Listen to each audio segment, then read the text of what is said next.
و شوکت کی بنیاد پر، مال و دولت کی بنیاد پر، جاہ و حسن کی بنیاد پر ہم ترقی کر جائیں گے، ہم سماج اور معاشرے میں ہماری شہرت ہو جائے گی، ہم اللہ کے یہاں مقبول ہو جائیں گے۔ یہ ہماری اور آپ کی خواب خیالی ہے، یہ ہماری اور آپ کی ایک دھوکہ ہے۔ اللہ تعالیٰ نے فرمایا پیغمبر کا بیٹا ہے، وقت کا سب سے عظیم انسان ہے، اس کے بارے میں فرمایا کہ اسے نجات نہیں مل سکتی، یہ کامیاب نہیں ہو سکتا۔ اور دوسری طرف دیکھیے ایک کتا ہے جو ایک حقیر جانور سمجھا جاتا ہے، لیکن اللہ تعالیٰ نے اس کے لیے جنت کے فیصلے کیے ہیں۔ اگر حق والوں کے ساتھ ہوں گے، سماج میں ظالموں کے خلاف ہوں گے، مظلوموں کے ساتھ ہوں گے، تو یقین مانیے اور یقین مانیے کہ ہماری بھی نجات ہو سکتی ہے۔ آئیے حضرات بلا تاخیر و تمہید پھر آپ کے بیچ اپنے ہی گاؤں کے ایک ہونہار مقرر اور خطیب بے مثال باقبل، جنہوں نے بہت ہی کم وقت میں ایک اچھی شناخت اور پہچان اپنی قائم کی ہے، میری مراد علی جناب حضرت مولانا انبساط ندوی بلواہا، استاد مدرسہ چشم فیض ملبن مدھوبنی ہے۔ ان کا ایک موضوع منتخب ہوا ہے دور حاضر کے مسلم نوجوان اور دینی تعلیم سے بے رغبتی۔ ان کا ٹائم ان کو ملا 15 منٹ کا، اور کوشش کرے کہ اس کے اندر میں اپنی بات مکمل فرمائے۔ السلام علیکم ورحمۃ اللہ وبرکاتہ۔ الحمدللہ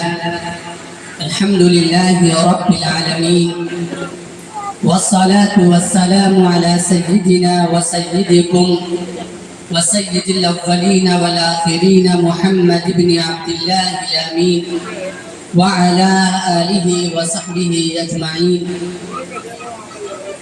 أما بعد، فأعوذ بالله من الشيطان الرجيم، بسم الله الرحمن الرحيم، إنهم فتية آمنوا بربهم وزدناهم هدى وربطنا على قلوبهم إذ قاموا فقالوا ربنا رب السماوات والأرض لن ندعو من دونه إلها لقد قلنا إذا شططا۔ صدق اللہ العظیم۔ شہنشی پر جلوہ فروز صدر محترم اور معزز علماء کرام، حاضرین باتمکین، جو موضوع مجھے دیا گیا ہے بہت تفصیل طلب موضوع ہے، اس میں وقت درکار ہے، لیکن چونکہ وقت بہت کم ہے، ہمیں اپنے مہمانوں کو سننا ہے۔ چند باتیں بس میرے دل میں ہے، بلکہ یوں کہیں کہ درد جگر ہے وہ، سوز جگر ہے وہ، جسے ہم آپ کے دل تک پہنچانے کی امید اور تمنا لے کر یہاں کھڑے ہوئے ہیں۔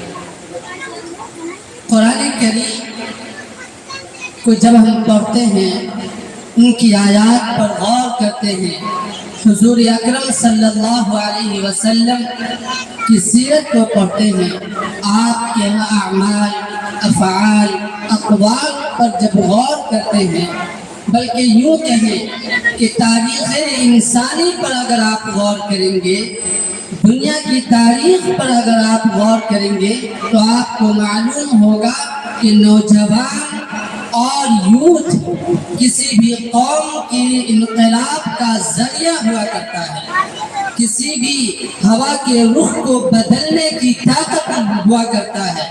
اگر نوجوان کسی معاشرے کا اور کسی سماج کا نوجوان ایک ساتھ آ جائے، متحد ہو جائے، کسی بات کو لے کر، کسی عمل کو لے کر اور کسی فکر کو لے کر اگر آگے بڑھ جائے، تو انشاءاللہ اللہ کی مدد بھی اس میں شامل حال ہوتی ہے، اور وہ قوم، وہ سماج اور وہ معاشرہ ترقی کی راہ پر گامزن رہتا ہے۔ آئیے ہم دیکھتے ہیں چند مثالیں۔ اگر ہم پڑھیں، قرآن کریم کو پڑھیں گے، تو سورہ کہف نام کی ایک بڑی سورت قرآن کریم میں موجود ہے، جو ایسے ہی نوجوانوں کے تذکرے سے معمور ہے، جس کے بارے میں آپ نے سنا ہوگا کہ اصحاب کہف جسے ہم کہتے ہیں، سورۃ الکہف اس سورت کا نام ہے، جس میں ان چند نوجوانوں کا تذکرہ ہے جو اپنے وقت کے حاکم سے لڑ کر، جنہوں نے اپنے وقت کے ظالم حکمرانوں کے متصادم ہوئے تھے اور جو اپنے وقت کے خدا سے ٹکرا کر اور یہ اعلان کرتے ہوئے اپنے ایمان کو اور اپنی ایمانی دولت کو بچانے کے لیے وہاں سے ایک غار نے پناہ لیا تھا. قرآن کریم نے اسی کو بیان فرمایا انہم فدیۃ آمنوا بربہم وزدناہم ہدی. قرآن کریم کے الفاظ پر غور کیجیے کہ یہاں مسلمین کا لفظ نہیں, مومنین کا لفظ نہیں, یہاں بوڑھوں کا ذکر نہیں, یہاں بچوں کا ذکر نہیں. قرآن کریم نے کہا انہم فدیۃ آمنوا بربہم وزدناہم ہدی. یہ چند نوجوان تھے جو اپنے رب پر یقین رکھتے تھے, جو اللہ تعالیٰ کو اپنا معبود حقیقی تسلیم کرتے تھے. وقت کے ظالموں نے کہا کہ تم اپنے ایمان سے دستبردار ہو جاؤ, تم اپنے خدا کو چھوڑ کر ہماری دیوی دیوتاؤں کی پرستش میں لگ جاؤ. لیکن یہ ایمان والے تھے, یہ اپنے رب پر یقین رکھنے والے تھے.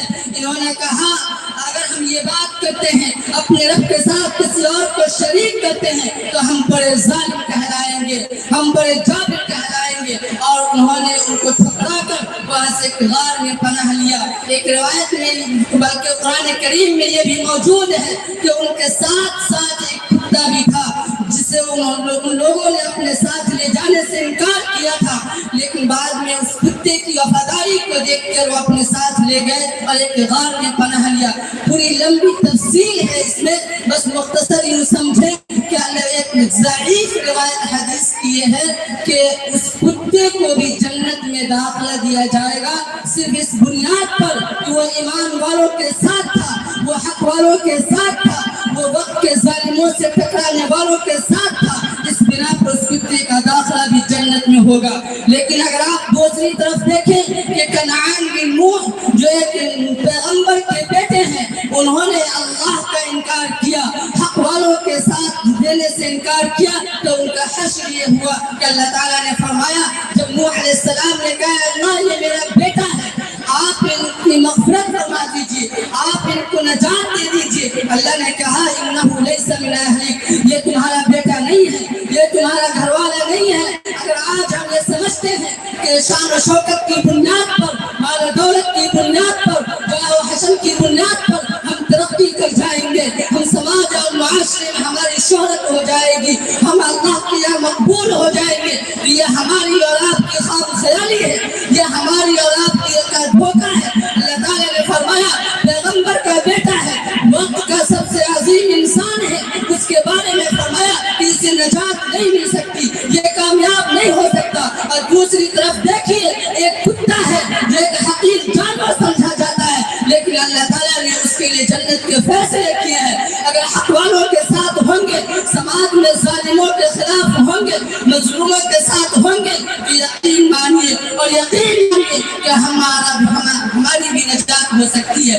آئیے ہم دیکھتے ہیں قرآن کریم کو. قرآن کریم نے ایک اور واقعہ بیان کیا ہے جسے ہمارا آپ سنتے رہتے ہیں. حضرت موسیٰ علیہ السلام جب وقت کے فرعون سے مقابلہ کیا, انہیں دین کی دعوت دی, لوگوں کو اس کو سمجھایا کہ ان پر ایمان لانے والے کوئی ضعیف عمر نہیں تھے, کوئی بڑی عمر کے لوگ نہیں تھے. قرآن کریم نے جو لفظ استعمال کیا فرمایا فما آمن لموسیٰ الا ذریۃ من قومہ, یہاں ذریت کا لفظ استعمال کیا ہے. علماء کرام جانتے ہیں کہ ذریت سے مراد نئی نسل ہے, یعنی بڑے لوگ نہیں, ان کی جو نسل ہے وہ مراد ہے. بھائی نوجوانوں نے موسیٰ علیہ السلام کے پیغام کو ایکسپٹ کیا اور قبول کیا, موسیٰ علیہ السلام کا ساتھ دیا, جس کا انجام کیا ہوا کہ ظالم برباد ہوا, سمندر میں غرق کیا گیا اور اس کا نام و نشان مٹ گیا. اور قرآن کریم نے کہا الیوم ننجیک ببدنک لتکون لمن خلفک آیا,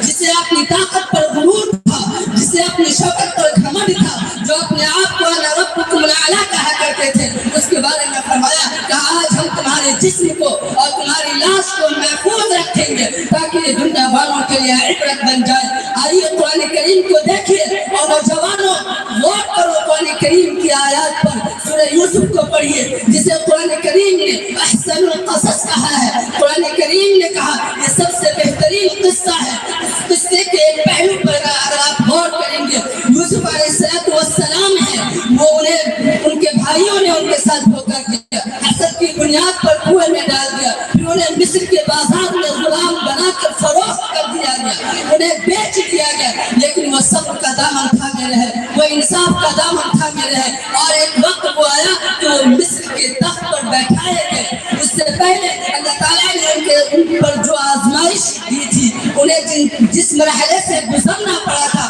کہ ان کے سامنے بے حیائی کی تمام چیزیں موجود تھی، انہیں گناہوں کی طرف دعوت دی جا رہی تھی، سارے انتظامات موجود تھے، لیکن یوسف علیہ السلام نے کیا فرمایا؟ معاذ اللہ انہ ربی احسن مثواي۔ آج یوسف علیہ السلام کو اس کی سیرت کو اپنانے کی ضرورت ہے۔ آج ہمارا نوجوان کس طرف جا رہا ہے؟ بے حیائی کی طرف، بے راہ روی کی طرف، موبائلوں کا غلط استعمال، سوشل میڈیا کا غلط استعمال، نہ انہیں دین کی فکر ہے، نہ انہیں ملت کی فکر ہے، نہ انہیں اپنے ایمان کی فکر ہے، بلکہ میں آگے بڑھ کے یہ کہوں گا وہ انہیں فکر ہونے کی بجائے، وہ تعمیری کام کرنے کے بجائے آج ہمارا نوجوان تخریبی کاموں میں لگا ہوا ہے، ایک دوسرے کی ٹانگیں کھینچنے میں لگا ہوا ہے، ایک دوسرے کی ترقی کو ترقی سمجھ کر آگے بڑھانے کی کوشش نہیں، بلکہ انہیں تنزلی کا شکار دیکھنا چاہتا ہے۔ آج ہمارا نوجوان جدھر چاہیے رونا آتا ہے، افسوس ہوتا ہے کہ ایسے نوجوان کہاں چلے گئے، وہ صحابہ کرام، وہ نوجوان ہستیاں جن کا تذکرہ ہم تاریخ کی کتابوں میں پڑھتے ہیں۔ آپ پڑھیے مریم علیہ السلام کو پڑھیے، آپ پڑھیے آسیہ کے بارے میں پڑھا جائے۔ ہم اپنی نوجوان بہنوں سے بھی کہنا چاہتے ہیں، حضرت مریم علیہ السلام کے بارے میں اللہ تعالیٰ نے فرمایا کہ حضرت مریم علیہ السلام کو اللہ تعالیٰ نے تمام دنیا کی خواتین پر فضیلت کرتی ہے۔ وہ کس بنیاد پر؟ وہ ان کی عفت کی بنیاد پر، عصمت کی بنیاد پر، وہ ان کی حیا کی بنیاد پر۔ ہم نوجوانوں کو، ہمارا نوجوانوں کے سامنے قرآن کریم کی یہ دو مثالیں موجود ہیں۔ حضرت یوسف علیہ السلام کے سامنے گناہ کے سارے اسباب موجود تھے، لیکن وہ گناہوں سے بچ کر اور فرمایا معاذ اللہ۔ دوسری طرف حضرت مریم علیہ السلام کی سیرت موجود ہے کہ جب ان کے سامنے فرشتہ انسان کی شکل میں آیا تو انہوں نے اسی طرح کے جملے کہا، میں پناہ مانگتی ہوں تم سے اپنے اللہ کے ذریعے سے کہ مجھے آج تک کسی مرد نے چھوا نہیں اور تم میرے سامنے ہو۔ اس طرح کی باتیں مریم علیہ السلام نے بیان فرمایا تھا۔ تو ہماری بہنوں کو ضرورت ہے کہ وہ حضرت مریم کو اپنا آئیڈیل اور نمونہ بنائے، اور ہمارے نوجوانوں کو ضرورت ہے کہ وہ حضرت یوسف علیہ السلام کی سیرت کو اپنائے کہ آج کے ماحول میں، آج کے دور میں گناہ کے سارے اسباب ہمارے ہاتھوں میں موجود ہے۔ اگر کوئی نوجوان اپنی سیرت پر، اپنی کردار پر اور اچھے اعمال پر باقی رہتا ہے، یقیناً یہ اس کی کامیابی کا ذریعہ ہوگا۔ آپ آگے بڑھتے جائیں، پھر اللہ کے رسول صلی اللہ علیہ وسلم کے زمانے میں دیکھیں کہ کتنے نوجوان صحابی ہیں جنہوں نے انقلاب برپا کیا ہے، جنہوں نے سماج اور معاشرے کے رخ کو موڑا ہے۔ مصعب بن عمیر کو دیکھیے جو عیش و عشرت کی زندگی گزارا کرتے تھے، ایسا لباس و پوشاک ہوا کرتا تھا کہ جس راستے سے گزر جاتے لوگ سمجھ جاتے تھے گھروں میں کہ یہاں سے مصعب بن عمیر گزر رہا ہے۔ لیکن جب اللہ کے رسول پر ایمان لایا انہوں نے اور دین پر استقامت برتا، ایک وقت وہ آیا، ایسی آزمائش آئی ان پر کہ ان کے بدن کے کپڑے بھی لے لیے گئے اور گوڑیاں پہن کر اللہ کے رسول کی خدمت میں آئے۔ اللہ کے رسول صلی اللہ علیہ وسلم کی آنکھوں سے آنسو جاری تھا، اور جب غزوہ احد کے موقع پر حضرت مصعب بن عمیر کی شہادت ہوئی، اللہ کے رسول صلی اللہ علیہ وسلم ان کے جنازے کے پاس کھڑے ہوئے ہیں اور یہ آیت تلاوت کر رہے ہیں رجال، اور یہ آیت تلاوت کر رہے ہیں فَمِنْهُمْ مَنْ قَضَى نَحْبَهُ وَمِنْهُمْ مَنْ يَنْتَظِرُ، کہ کچھ لوگ ایسے ہیں جنہوں نے اپنی باریاں مکمل کر لی اور کچھ لوگ وہ ہیں جو اس کے انتظار میں ہے۔ حضرت مصعب بن عمیر کی زندگی کو پڑھیے۔ آج ہمارا نوجوان تعلیم و تعلم سے بہت دور ہو چکا ہے، انہیں پڑھنے کی تھوڑی فرصت نہیں ہے۔ ہم اپنے نوجوانوں سے گزارش کرتے ہیں کہ اپنے گاؤں میں ایک ایسا ماحول بننا چاہیے، ایک ایسا کلچر بننا چاہیے کہ جہاں نوجوانوں کو سیکھنے سکھانے کا موقع دیا جائے۔ ہفتے میں یا مہینے میں کم از کم ایک ورکشاپ اس طرح کا نظام بنایا جائے جہاں نوجوانوں کو، میٹرک اور انٹر کے بچوں کو یا اس سے الگ بی اے اور ایم اے کے جو بچے ہیں انہیں بلا کر کے انہیں سمجھایا جائے، ان کی ذہن سازی کی جائے، کیونکہ آج کے ماحول میں جو صورتحال یہ ہے کہ نوجوانوں کے ذہنوں کو سے شبہات اور اشکالات جنم پیدا کیے جا رہے ہیں، اور نوجوان یہ سمجھتا ہے کہ اسلام کا یہ قانون یہ پرانا ہے، اسلام کا یہ قانون بے فائدہ ہے۔ ان کو لاجیکل سمجھانے کی ضرورت ہے، انہیں بتانے کی ضرورت ہے۔ اگر ہمارے نوجوان چاہے تو انشاءاللہ ہمارے سماج کا ایک ایک بچہ اسلام کا داعی بن سکتا ہے۔ اگر ہمارے نوجوان چاہے تو وہ ہمارے سماج کا ایک ایک نوجوان اپنی ماں و بہنوں کی عفت و عصمت کے حفاظت کا ضامن بن سکتا ہے۔ لیکن حال یہ ہے کہ ہمارے نوجوان خود ہی اس راستے پر ہے تو کون سمجھائے، کون کسی کو صحیح راستہ دکھائے؟ ہمارے نوجوان خود ہی غلط کاروں میں مبتلا ہے، خود ہی غلط چیزوں میں مبتلا ہے۔ تو شکوہ کرے تو کس سے کرے؟ یہاں قافلہ خود ہی لٹا ہوا ہے، یہاں قافلے کی رہنمائی کرنے والا خود ہی رہزن بنا ہوا ہے۔ جو قافلے کی رہنمائی کر سکتا تھا وہ خود قافلے کو لوٹ رہا ہے۔ تو کون اس سماج کی ترقی کی راہ، کون اس سماج کو ترقی کی راہ پر لے جائے گا؟ ہم عاجزانہ درخواست کرتے ہیں اپنے نوجوانوں سے کہ اپنے سماج اور معاشرے میں ایسا ماحول پیدا کیجیے، ایسا ماحول بنائیے، ایسا اتحاد بنائیے کہ گاؤں کا ایک نوجوان ہر بری لت سے محفوظ ہو جائے، ہر بری عادت سے بچ جائے۔ یہ ہمارے لیے دنیا میں بھی کامیابی کا ضامن ہوگا اور آخرت میں بھی کامیابی کا ضامن ہوگا۔ اور ایک بات، پڑھنے پڑھانے کا ماحول بنائیے، دینی کتابوں کے مطالعے کا ذوق پیدا کیجیے۔ اگر ہو سکے تو اس بات پر آپ توجہ دیں کہ اپنے گاؤں میں ایک ایسی لائبریری کا قیام ہو جہاں نوجوان جا کر کچھ پڑھیں اور کچھ سیکھیں۔ یہ وقت کی ضرورت ہے۔ اللہ تعالیٰ ہم سب کو عمل کی توفیق عطا فرمائے۔ کوئی تو بات ادھوری سی کہی ہے میں نے، اگر عمل ہو تو مکمل ہے بیان میرا۔ ماشاءاللہ، جزاک اللہ تو چشم انداز کر دی، جزاک اللہ تو چشم انداز کر دی، مرابا جانے جا ہم راز کر دی۔ یہ تھے ہمارے بیچ عالی جناب حضرت مولانا انبساط ندوی، جو نئی نسل کی تربیت کے اوپر ایک اچھا خاصا پیغام ہمیں اور آپ کو نواز رہے تھے۔ یقیناً اگر ہم اور آپ ذرا غور کریں گے اور دل و دماغ کو حاضر و ناظر کر کر دیکھیں گے تو معلوم یہ ہوگا کہ نوجوان کا ایک اچھا خاصا اہم رول ہوتا ہے۔ ابتدائی اسلام سے تاریخ کو پڑھیے اور اب تک کی تاریخ کو دیکھیے، کسی بھی میدان کے اندر میں اگر کامیابی اور نمایاں کامیابی حاصل کی ہے تو کہیں نہ کہیں نوجوان